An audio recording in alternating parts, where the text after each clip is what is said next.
नमस्कार दोस्तों, स्वागत है आपका मेरे YouTube चैनल मोनिका भक्ति में। कैसे हैं आप सब? आशा करती हूँ कि आप सब अच्छे होंगे।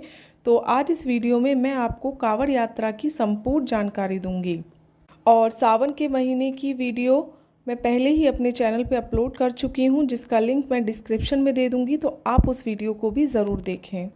चलिए वीडियो स्टार्ट करते हैं। सावन में भगवान शिव की आराधना का बड़ा महत्व है। इस पूरे महीने लोग भगवान शिव की पूजा अर्चना करते हैं, व्रत रखते हैं। इस महीने में कांवड़ यात्रा भी निकाली जाती है। लेकिन क्या आप जानते हैं कांवड़ यात्रा की शुरुआत कैसे हुई और इस यात्रा के क्या नियम हैं? चलिए जानते हैं। सावन का महीना इस बार 3 जुलाई 2023 से शुरू हो रहा है। यह महीना भगवान शिव को समर्पित होता है।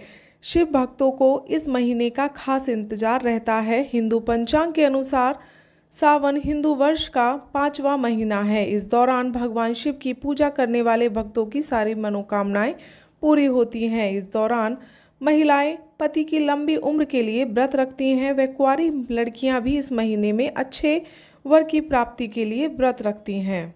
सावन का महीना आते ही हर तरफ माहौल शिवमय हो जाता है। हर कोई शिव की भक्ति में लीन हो जाता है। इस साल कांवड़ यात्रा 4 जुलाई से शुरू होकर 31 अगस्त तक चलेगी।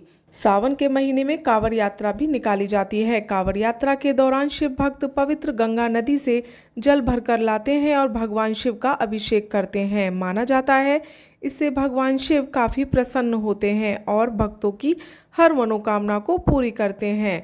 तो आइए जानते हैं कांवड़ यात्रा की शुरुआत। माना जाता है कि सबसे पहले श्रवण कुमार ने त्रेता युग में कांवड़ यात्रा की शुरुआत की थी। अपने दृष्टिहीन माता पिता को तीर्थ यात्रा कराते समय जब वह हिमाचल में ऊना में थे, तब उनसे उनके माता पिता ने हरिद्वार में गंगा स्नान करने की इच्छा के बारे में बताया। उनकी इस इच्छा को पूरी करने के लिए श्रवण कुमार ने उन्हें कांवड़ में बिठाया और हरिद्वार लाकर गंगा स्नान कराए।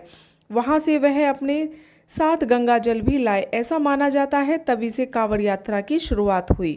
वहीं यह भी माना जाता है कि कांवड़ यात्रा की शुरुआत समुद्र मंथन के समय हुई थी। मंथन से निकले विष को पीने की वजह से शिवजी का कंठ नीला पड़ गया और तब से वह नीलकंठ कहलाए। इसी के साथ विष का बुरा असर भी शिव पर पड़ा। विष के प्रभाव को दूर करने के लिए शिव भक्त रावण ने तप किया। इसके बाद दशानन कांवड़ में जल भरकर लाए और शिवजी का जलाभिषेक किया। इसके बाद शिवजी विष के प्रभाव से मुक्त हुए।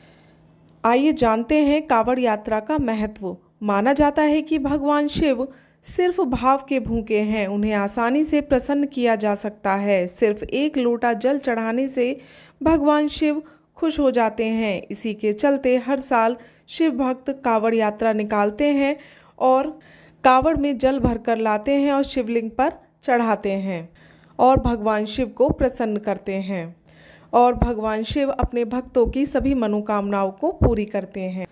और अब जानते हैं कांवड़ यात्रा के नियम। कांवड़ यात्रा करने वाले भक्तों को कांवड़िया कहा जाता है। कांवड़ यात्रा पर जाने वाले भक्तों को इस दौरान खास नियमों का पालन करना होता है। इस दौरान भक्तों को पैदल यात्रा करनी होती है। यात्रा के दौरान भक्तों को सात्विक भोजन का सेवन करना होता है। साथ ही आराम करते समय कांवड़ को जमीन पर नहीं बल्कि किसी पेड़ पर लटकाना होता है। अगर आप कांवड़ को जमीन पर रखते हैं तो आपको दोबारा से गंगाजल भरकर फिर से यात्रा शुरू करनी पड़ती है। कांवड़ यात्रा के दौरान भक्तों को नंगे पांव चलना होता है। स्नान के बाद ही कांवड़ को छुआ जाता है। बिना स्नान के कांवड़ को हाथ भी नहीं लगाया जाता। और कांवड़ यात्रा में सबसे ज़रूरी ये जानना होता है कि उसमें हमें क्या करना चाहिए और क्या नहीं करना चाहिए। कांवड़ यात्रा में नित्य कर्म से शुद्ध व पवित्र होकर वरुण उस तीर्थ एवं देवता का पूजन करके जल को किसी भी पात्र में भरा जाता है। पात्र धातु तावा, पीतल, चांदी में से कोई भी ले सकते हैं। जल स्रोत से एक बार जल भरकर उसे अविष्ट कर्म के पहले अर्थात भगवान शिव को अर्पित करने से पहले भूमि पर नहीं रखना चाहिए। इसके मूल में भावना यह है कि जल स्रोत से प्रभु को सीधे जोड़ता है, जिससे धारा प्राकृतिक रूप से उन पर बनी रहे और उनकी कृपा हमारे ऊपर भी सतत धारा के अनुसार बहती रहे, जिससे संसार सागर को सुगमता से पार किया जा सके। अशोच की दशा में पात्र को किसी दूसरे साथी को देकर वृक्ष पर रखकर अथवा इस प्रकार से रखें जिससे उसका स्पर्श भूमि पर नहीं होना चाहिए। यात्रा के दौरान व्रत रखना चाहिए। यात्रा समूह में करनी चाहिए अथवा एक साथी अवश्य होना चाहिए। जल का पात्र टूटा फूटा या किसी और उपयोग में लाया हुआ नहीं होना चाहिए। उसे रेशम या सूत की रस्सी से बांधना चाहिए। उसमें लगे हुए लकड़ी या डंडा भी साफ और दोष मुक्त होना चाहिए। जल पात्र किसी को देना नहीं चाहिए। यात्रा सूर्योदय से 2 घंटे पहले से व सूर्यास्त से 2 घंटे बाद तक करनी चाहिए। रात्रि में यात्रा स्थगित रखना चाहिए। पूरी यात्रा में किसी भी मंत्र या जप या भजन का उच्चारण व स्मरण करते रहना चाहिए। जैसे बम बम शब्द भी शिव जी को प्रिय है, इसको भी उच्चारण में ले सकते हैं। और जैसे जय जय शंकर, हर हर शंकर, ओम नमः शिवाय, ओम नमः शिवाय, इस तरह का कोई भी मंत्र का जाप आप कर सकते हैं। और यात्रा के दौरान आप किसी से विवाद ना करें और किसी पर क्रोध ना करें। पराया अन्न जल ग्रहण करने से बचें। तर्क वितर्क के स्थान पर सत्संग करें। नशा नहीं करें। वस्त्र धुले ही पहने। नियमित स्नान व पूजन करें। केश नहीं कटवाएं, नाखून भी नहीं कटवाएं। भूमि पर ही वस्त्र डालकर शयन करें। प्रभु स्तुति करें या इसके अतिरिक्त आप मौन रहें।